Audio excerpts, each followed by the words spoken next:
Hey everyone, and welcome to my review for House of the Dragon Season 2 Episode 8, The Queen Who Ever Was.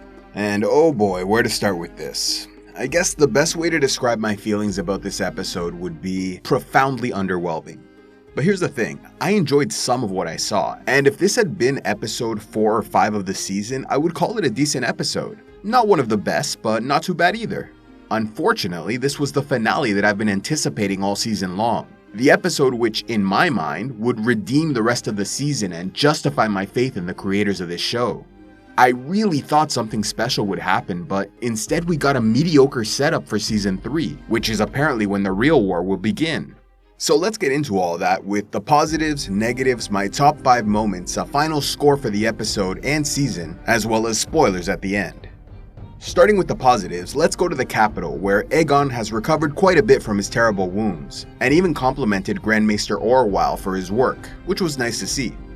Despite having little to say, Orwell is an interesting character, cause I get the feeling he has no interest in the Game of Thrones, and is just trying to survive as best as possible by helping anyone who asks and keeping his mouth shut about it, which I very much respect. Then Larys came in and presented his plan to take Aegon to Braavos, which again seems like a very good idea. At first because of what Aemond or Rhaenyra might do, and later because of his terrible mother, who was happy enough to start the war and grasp for power, but now that she's lost it is willing to sacrifice her firstborn son she put on the throne. So I'm glad to see at least Larys is looking out for Aegon's interests, even if it's for selfish reasons. I also want to briefly mention that shot at the end of Otto Hightower imprisoned. Although we don't know why, for me there are 2 possibilities. The first is that he was taken by House Beesbury or the Black Allied Lords of the Reach. The other is that he was taken captive by Larys Strong in order to prevent him from becoming Hand, which might help Aemond stay in power. Very curious to find out what happened to him because the political wisdom and intrigue brought by Otto Hightower was sorely missed for most of this season. It was also interesting to watch Aemond desperately try to recruit Helaena as a dragon rider, even getting emotional and teary-eyed as he realized he had no allies and will receive no support from his family. Moving to Dragonstone, I was glad to see Rhaenyra finally seek the advice of her hand, Lord Corlys, but was disappointed to see how poorly she planned for this moment. Thinking that simply having dragon riders would end the war without using them is absolutely ridiculous. But at this point, I've come to expect that sort of mentality as the show's made it clear she's not fit for leadership. Thankfully, Corlys was there to explain the obvious and convince her she has to fight to win the war. And luckily, this conversation seemed to make Rhaenyra much more confident and decisive as the episode went on, which finally gave me a glimmer of hope she might improve as a leader. As for Corlys, I really appreciated Alan standing up to him and explaining why he wants little to do with his father. This is a bit different from the books where Adam and Alan were a few years younger, 15 and 14 at the start of the war, and worked with their mother who was still alive and eventually sold her father's shipyard to captain a trading ship of her own. And while we don't have much info on the children's relationship with the sea snake, we do know it was actually Corlys who brought Adam and Alan to the sowing of the seeds and encouraged them to attempt taming dragons. Which makes me think they had a fairly decent relationship, unlike the animosity and resentment we see in the show. Now there's one more thing I want to mention in the positives, and if you've been watching my reviews, it might come as a surprise because I actually kind of enjoyed Daemon's ice and fire visions given from touching the weirwood tree. For most of this season, I've had no interest in any of this stuff, but that was largely because the dreams and hallucinations made Daemon collapse into a pathetic, incompetent mess of a human being, completely taking away from all his impressive accomplishments in the book. Whereas, this time, they gave us some cool visuals and glimpses of the future while allowing Daemon to retain some semblance of normalcy afterwards. Though I will say, while I enjoyed many of the visuals, including the Daenerys shot and Three-Eyed Raven, I'm a bit confused as to why Helaena was featured and thought the White Walker CGI wasn't very good. But aside from that, the vision wasn't so bad.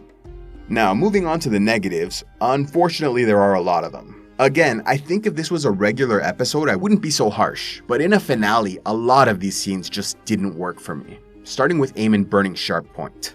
The scene itself was fine, but my problem is that they didn't show anything except a brief glimpse of the aftermath from a distance.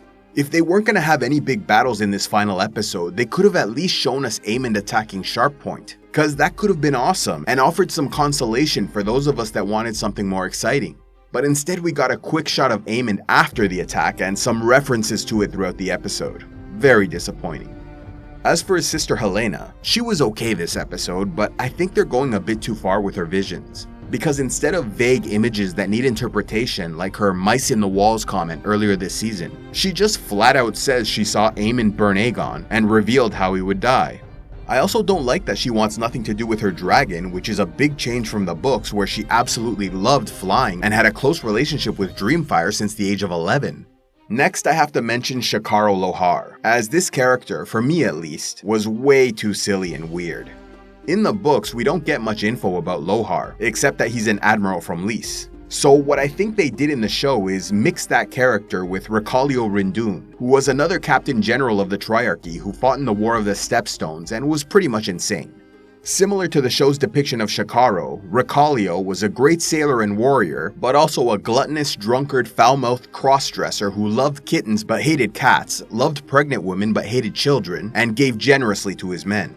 So it looks like the show is giving similar traits to Shakaro, but a bit in reverse since she's a woman who seems to identify as a man.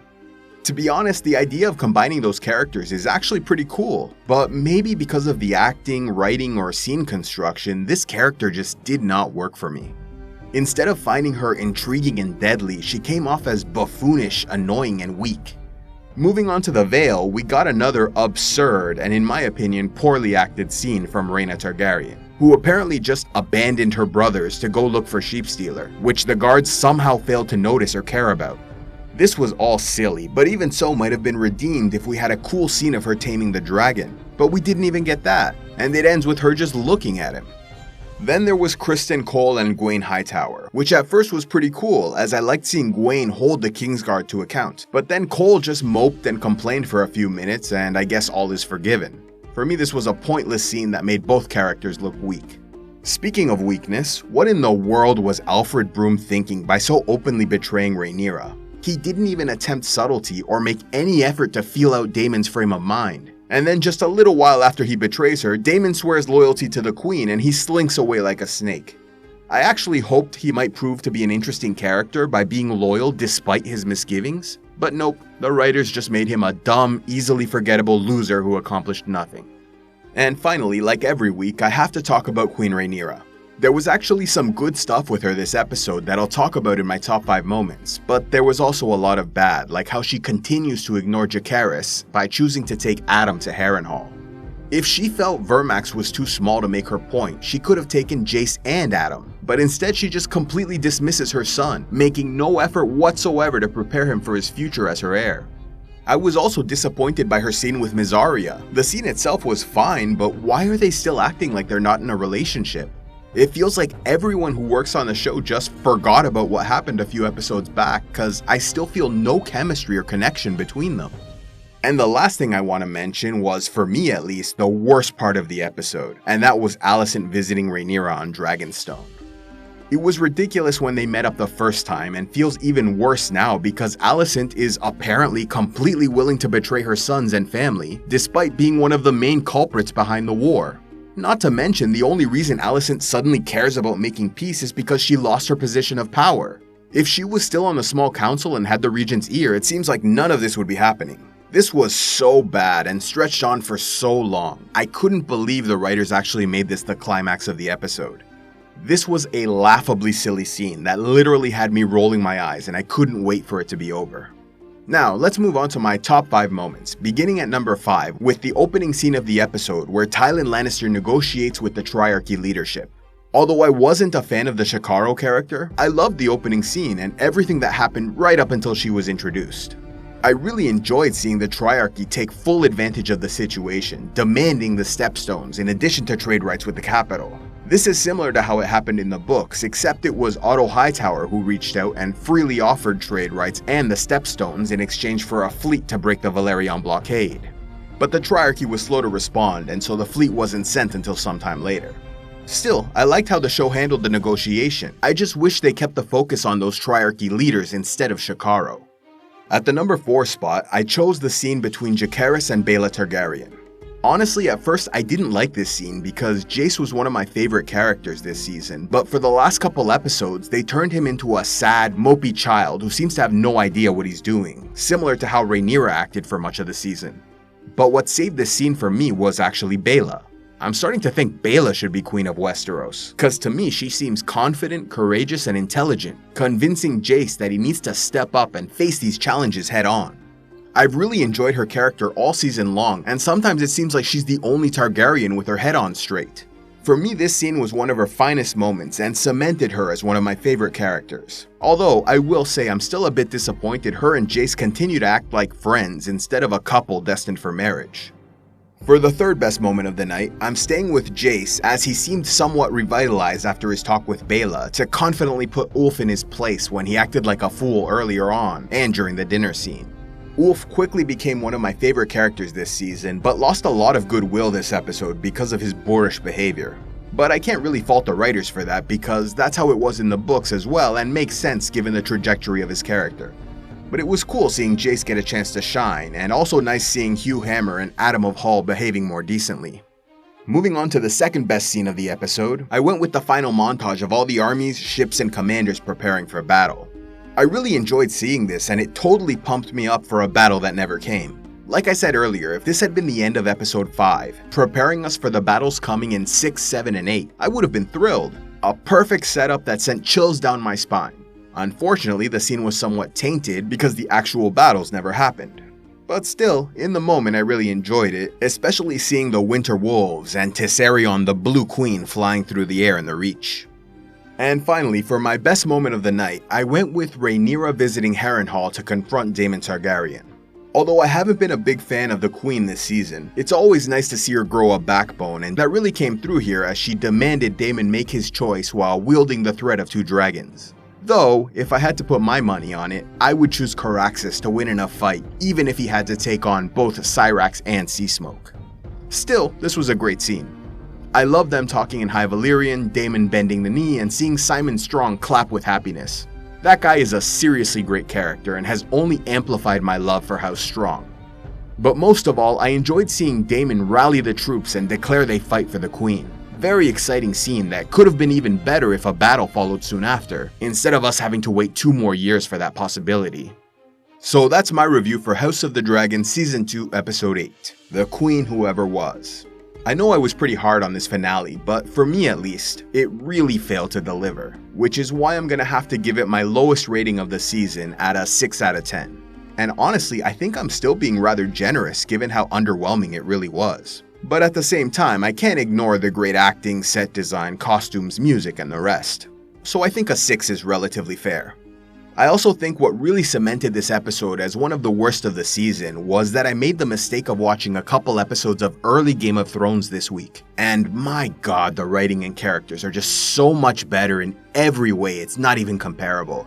And that made it very clear to me how this show is a real step down from the greatness that was Game of Thrones. In addition to all that, I was far more forgiving in my criticisms for the rest of the season because I was certain they would reward us with a big exciting event at the end, which I personally thought would be the Battle of the Gullet. But they let me down, and as a result, almost every episode this season now feels worse than when I originally reviewed them, and so I'm gonna have to revise my scores. As for the season as a whole, I'm gonna give it a 7 out of 10. It might have been a 6 if not for the few great moments that I really enjoyed. For me, episode 2 featuring the duel of the Cargyle twins remains the best episode of the season, while the battle at Rook's Rest was the best moment with the sowing of the seeds close behind. Those 3 moments will live in my mind for years to come. And I guess the silver lining in all this is that season 3 should be quite good since apparently they're saving all the battles for those episodes. But I can't say I'm really excited for it because season 2 ended on such a downer. Before finishing up the review, I want to get into some spoilers, so if you're not interested, you can take off with my thanks for watching. Now there's actually only one thing I really want to talk about, and that's Alicent betraying her family to make a secret deal with Rhaenyra. Needless to say, none of that happened in the books, where Alicent, for all her faults, remains eternally loyal to her family throughout, even at the end after the war is over and the Greens have lost. The book handled both Rhaenyra and Alicent so much better, as the Queen had no need of any help to take King's Landing since she had dragons, and Daemon had the loyalty of the Gold Cloaks. Then when she does take the city, Alicent surrenders but remains defiant, even trying to negotiate a peace where the realm is split, leaving Aegon as king of the regions currently under his control. This is of course rejected by Rhaenyra, who says she'll make no deals and kill the traitors. Even years later, after both the queen and king are dead, Alicent still remains defiant and tries to kill Rhaenyra's son, Aegon III, who sat the Iron Throne. But her plan is foiled and she's imprisoned in her rooms until she dies. Although Alicent was in no way likable, she was at least respectable and unafraid to play the Game of Thrones. But in the show, they've stripped all that away and left us a pitiful mess of a character with no loyalty to anyone but herself and possibly her daughter, though at this point she'd probably betray her too under the right circumstances. If I were to compare the female characters in House of the Dragon to other characters like Cersei Lannister, Olenna Tyrell, Marjorie Tyrell, the Red Priestess, and others, there's really no comparison. Those characters, like them or hate them, were fearsome competitors worthy of respect, whereas Alicent and Rhaenyra are not even in the same league. So that's my final review for House of the Dragon Season 2. But please let me know what you all think. Do you agree the finale was a letdown?